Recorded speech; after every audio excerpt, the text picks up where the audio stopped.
കൊട്ടിഘോഷിപ്പിക്കപ്പെട്ട ഏറ്റവും പ്രധാനപ്പെട്ട ഒരു പരിപാടിയായിരുന്നു പാളുന്ന രീതിയിൽ തൂഫാൻ, പൊളിയുന്ന ലഹരി വിരുദ്ധ പ്രവർത്തനം. കേരളം പൊതുവെ ശ്രദ്ധിച്ച ഒരു പരിപാടിയായിരുന്നു. ആഭ്യന്തര വകുപ്പ് കൈകാര്യം ചെയ്യുന്ന രമേശ് ചെന്നിത്തല തന്നെ മുൻകൈ എടുത്തുകൊണ്ട് തുടങ്ങിയിട്ടുള്ള ആ കാര്യം. അടുപ്പക്കാർ കുടുങ്ങിയതോടുകൂടി കൊട്ടിഘോഷിച്ച് ആരംഭിച്ച ഓപ്പറേഷൻ തൂഫാൻ കെട്ടടങ്ങുന്ന സ്ഥിതിയിലേക്കാണ് കാര്യങ്ങൾ നീങ്ങി വരുന്നത്.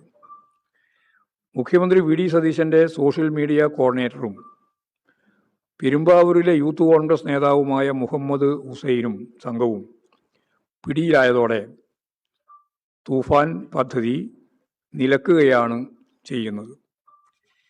കേരളത്തിലേക്ക് രാസലഹരി എത്തിച്ച് വിതരണം ചെയ്യുന്ന സംഘത്തിലെ പ്രമുഖ കണ്ണിയാണ് മുഖ്യമന്ത്രിയുടെ സോഷ്യൽ മീഡിയ കോർഡിനേറ്റർ എന്ന് പോലീസ് സ്ഥിരീകരിച്ചിട്ടുണ്ട്.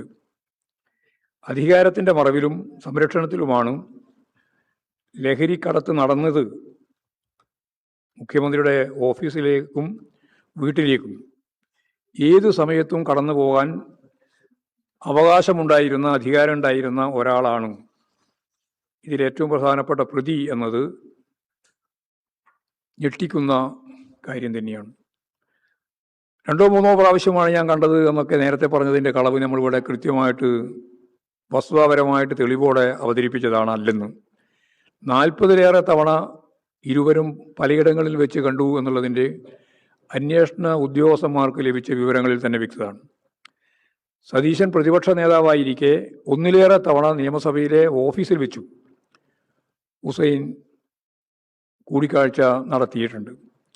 അപ്പോൾ പ്രതിപക്ഷ നേതാവിൻ്റെ പറവൂരിലെ MLA ഓഫീസിലിരുന്ന് ഹുസൈൻ സോഷ്യൽ മീഡിയ കൈകാര്യം ചെയ്യുന്നതിൻ്റെ ഫോട്ടോ ഇയാൾ തന്നെ ഫേസ്ബുക്കിൽ പങ്കുവച്ചിട്ടുണ്ട്. ഇയാളുമായി ഏറ്റവും കൂടുതൽ അടുത്ത് ബന്ധമുള്ള മുഖ്യമന്ത്രി പലതവണ ഇയാളുടെ വീട്ടിൽ പോയിട്ടുണ്ട്. ഹുസൈൻ അറസ്റ്റിലായതിന് ദിവസങ്ങൾക്ക് മുമ്പ്, ആ അറസ്റ്റിലാകുന്നതിന് തൊട്ട് മുമ്പ് വരെ മുഖ്യമന്ത്രിയുടെ ഓഫീസിൽ ഇദ്ദേഹം എത്തിയതായിട്ടും ശരിയായ വിവരങ്ങളുണ്ട്. കേസിൽ പ്രതികളെ കൂടുതൽ ചോദ്യം ചെയ്യാൻ പോലീസിന് ഇതുവരെ കസ്റ്റഡി അപേക്ഷ നൽകിയിട്ട് ഇത് വളരെ ഗൗരവമുള്ളൊരു പ്രശ്നമാണ്. രാജ്യാന്തര ബന്ധമുള്ള ഇത്തരം ഒരു MDMA പോലുള്ള രാസവസ്തു വിൽപ്പനയിൽ പ്രതിയാക്കപ്പെട്ട ആളുകളെ കസ്റ്റഡി അപേക്ഷ കൊടുത്ത് അതിൻ്റെ ഭാഗമായിട്ട് ചോദ്യം ചെയ്യാൻ ഇതുവരെ തയ്യാറായിട്ടില്ല എന്നുള്ളത് വളരെ ഗൗരവമുള്ള പ്രശ്നമായിട്ട് തന്നെയാണ് കാണേണ്ടത്.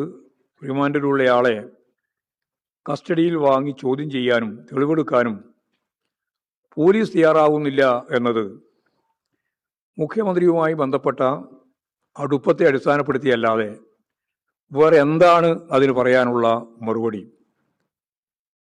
ഇവർ അറസ്റ്റിലായ ദിവസം ആരെല്ലാം വിളിച്ചു എന്ന പ്രാഥമിക അന്വേഷണം പോലീസ് നടത്തിയിരുന്നു. ഫോൺ കോളും പണമിടപാടും വിശദമായി പരിശോധിച്ചാൽ അന്വേഷണം ഉന്നതരുടെ ഓഫീസിലേക്ക് കടക്കും എന്നത് വ്യക്തമാണ്. ഇതാണ് വളരെ ഗൗരവമുള്ള പ്രശ്നമായിട്ട് പോലീസ് ചോദ്യം ചെയ്യൽ ഉൾപ്പെടെയുള്ള കാര്യങ്ങളിൽ നിന്ന് ഒളിച്ചോടുന്നത്. സ്വാഭാവികമായി ഫോൺ കോൾ ഡീറ്റെയിൽസ് റെക്കോർഡ് പരിശോധിച്ചാൽ കാര്യങ്ങൾ മനസ്സിലാവും. പക്ഷേ പോലീസ് അത് പൂട്ടിയിരിക്കുകയാണ്. ഫോൺ കോൾ റെക്കോർഡ് പരിശോധിക്കാൻ വിലക്കുണ്ടായിരിക്കുന്നു എന്നുള്ളതാണ് അതിൻ്റെ അർത്ഥം. അപ്പോൾ MDMA കടത്ത് കേസിൻ്റെ അന്വേഷണ ഉദ്യോഗസ്ഥനെ ഇപ്പോഴും ജില്ല തന്നെ കാസർഗോഡാണല്ലോ, കാസർഗോഡ് നിന്ന് മാറ്റിയപ്പോൾ കണ്ണൂർ ജില്ലയിലെ മട്ടന്നൂരിലേക്ക് എടുത്തിരിക്കുകയാണ്. എന്ന് പറഞ്ഞാൽ ഈ അന്വേഷണം ഒരു തരത്തിലും മുമ്പോട്ടേക്ക് പോകരുത്. സ്വന്തക്കാരെ തൊട്ടാൽ ഏത് തൂഫാനും കെട്ടടങ്ങും എന്നതാണ് UDF സർക്കാർ നൽകുന്ന സന്ദേശം.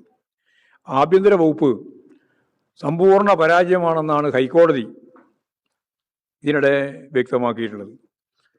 കണ്ണൂർ ഡെന്റൽ കോളേജിലെ നിതിൻ രാജിൻ്റെ മരണവുമായി ബന്ധപ്പെട്ട കേസിലാണ് ഗുരുതര പരാമർശം കോടതി നടത്തിയത്.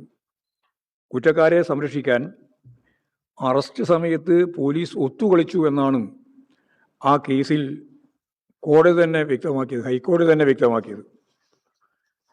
സമാനമായ വീഴ്ചയാണ് ടി ജി മോഹൻദാസിൻ്റെ അറസ്റ്റിലും പോലീസും നിയമവകുപ്പും കാട്ടിയത്.